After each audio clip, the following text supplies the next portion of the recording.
2026 সালের বিধানসভা নির্বাচনের আগে পশ্চিমবঙ্গে শুরু হতে পারে এনআরসি। তো সেক্ষেত্রে পশ্চিমবঙ্গে যদি এনআরসি শুরু হয় তাহলে সেক্ষেত্রে আপনাদের কাছে যদি আধার কার্ড কিংবা আপনাদের কাছে যদি ভোটার কার্ড থাকে তাহলে সেক্ষেত্রে কিন্তু আপনি নিজেকে ভারতীয় নাগরিক হিসাবে প্রমাণ করতে পারবেন না। এক্ষেত্রে যদি পশ্চিমবঙ্গে এনআরসি হয় তাহলে পরে আপনাকে ভারতীয় নাগরিক প্রমাণ করতে গেলে এই 4টি ডকুমেন্টস আপনাদের লাগবেই। কোন 4টি ডকুমেন্টস আপনাদের প্রয়োজন পড়বে সেই সম্বন্ধে আপনাদের এই ভিডিওতে বিস্তারিত জানিয়ে দেব। তবে তার পূর্বে আপনাদের কাছে একটা ছোট্ট প্রশ্ন, আপনি কি জান যে পশ্চিমবঙ্গে এসআইআর কিংবা এনআরসি হোক? কমেন্ট বক্সে জানাতে ভুলবেন না। দেখুন, এখানে বলা হয়েছে যে ভারতীয় নাগরিকত্বের প্রমাণ, আপনার কাছে কি এই 4টি গুরুত্বপূর্ণ নথি রয়েছে তাহলে আপনি প্রমাণ করতে পারবেন যে আপনি ভারতীয় নাগরিক। অর্থাৎ এই 4টি গুরুত্বপূর্ণ নথি যদি আপনাদের কাছে থাকে তাহলে সেক্ষেত্রে আপনাদের এনআরসি নিয়ে চিন্তা করার কোনো কারণ নেই। সেটা আপনি হিন্দু হয়ে থাকুন কিংবা আপনি মুসলিম হয়ে থাকুন, আপনাদের চিন্তা করার কোনো কারণ নেই। তো ভারতে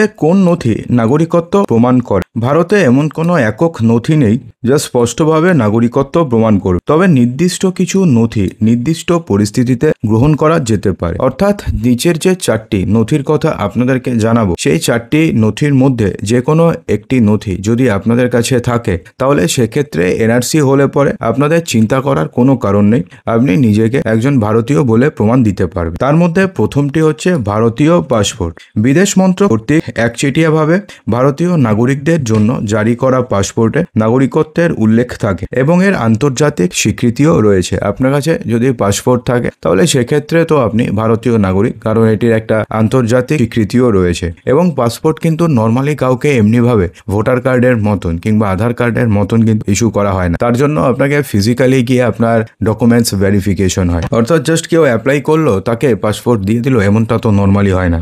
এটি বিভিন্ন সরকারি প্রক্রিয়ায় ব্যাপকভাবে গৃহীত হয়। পাসপোর্ট হচ্ছে ভারতীয় একমাত্র বিস্তৃত নথি যা নাগরিকত্বের প্রমাণ হিসাবে কাজ করে। অর্থাৎ যদি আপনাদের কাছে পাসপোর্ট থাকে তাহলে আপনাদের চিন্তা করার কোনো কারণ নেই, আপনি নিজেকে নর্মালি সিম্পলি ভারতীয় হিসাবে নিজেকে প্রমাণ করতে পারবেন।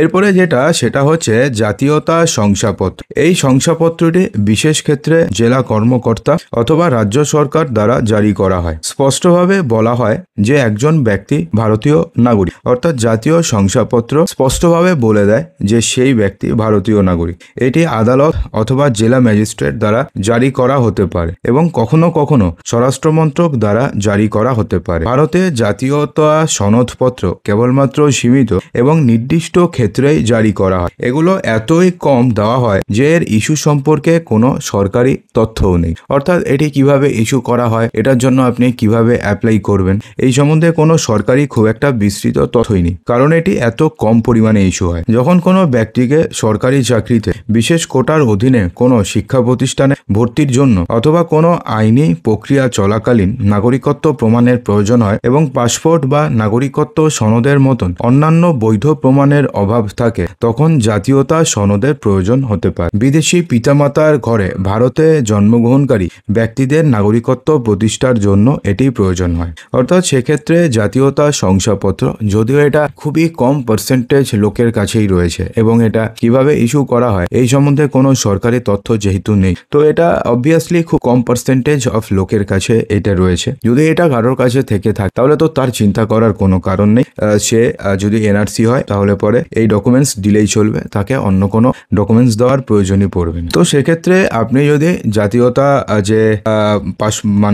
জাতীয়তা শংসাপত্র জন্য যদি আপনি অ্যাপ্লাই করেন তাহলে কিছু কিছু প্রয়োজনীয় নথি রয়েছে যেগুলো আপনাদের প্রয়োজন পড়বে। যেমন আপনাদের জন্ম সনদ অর্থাৎ বার্থ সার্টিফিকেটের প্রয়োজন পড়বে, পিতামাতার নাগরিকত্বের প্রমাণ দিতে হবে, পাসপোর্ট হোক অথবা ভোটার আইডি কার্ড হোক, স্কুলের সার্টিফিকেট দিতে হবে এবং আবাসিক প্রমাণ রেশন কার্ড, আধার কার্ড অথবা ভোটার আইডি কার্ড দিলেও চলবে। এরপরে যে ডকুমেন্টসটির গুরুত্ব রয়েছে এনআরসির ক্ষেত্রে সেটা হচ্ছে নাগরিকত্ব সার্টিফিকেট অথবা রেজিস্ট্রেশন সার্টিফিকেট। 1955 সালের নাগরিকত্ব আইনে 5 এবং 6 নম্বর ধারার অধীনে ভারতীয় নাগরিকত্ব অর্জনকারী বিদেশি নাগরিকদের স্বরাষ্ট্র মন্ত্রক কর্তৃক প্রদত্ত নাগরিকত্ব এটি হচ্ছে একটি সার্টিফিকেট, অর্থাৎ নাগরিকত্ব সার্টিফিকেট হচ্ছে ভারতীয় স্বরাষ্ট্র মন্ত্রক কর্তৃক প্রদত্ত হয় এবং এই সার্টিফিকেট যদি আপনাদের কাছে থাকে তাহলে পুরো এনআরসি প্রক্রিয়াতে আপনাদের চিন্তা করার কোনো কারণ নেই। এনআরসিতে আপনাদের কিচ্ছু হবে না, জাস্ট এই সার্টিফিকেটটি যদি আপনি দিতে পারেন তাহলে হয়ে যাবে। এবং last but not the least সেটা হচ্ছে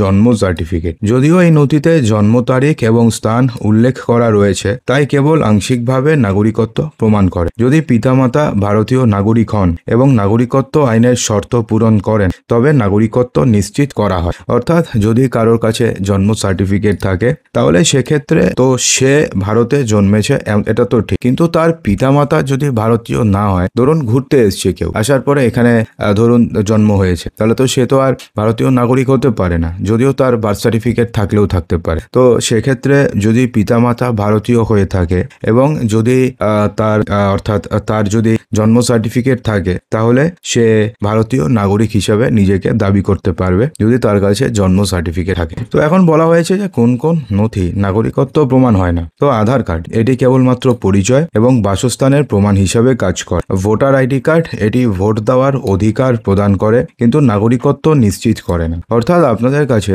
যদি ভোটার কার্ড থাকে তাহলে আপনি ভোট তো দিতে পারবেন, কিন্তু আপনি যে ভারতীয় নাগরিক সেটা আপনি প্রমাণ করতে পারবেন না।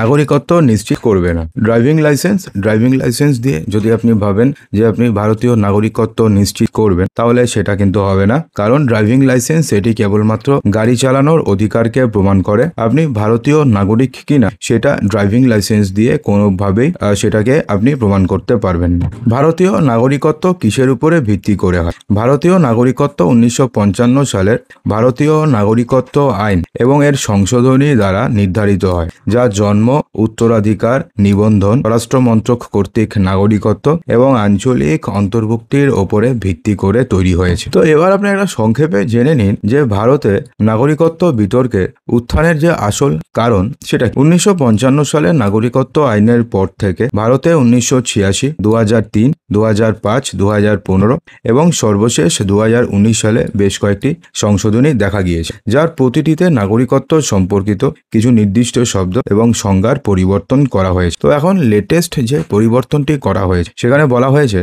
যে 1987 সাল পর্যন্ত ভারতে জন্ম নেওয়া প্রতিটি শিশু স্বাভাবিকভাবে একজন ভারতীয় নাগরিক হিসাবে বিবেচিত হতো। ঠিক আছে, 1987 সালের পরে নবজাতকের পিতামাতার মধ্যে অন্তত একজন ভারতীয় নাগরিক হওয়া বাধ্যতামূলক হয়ে পড়ে।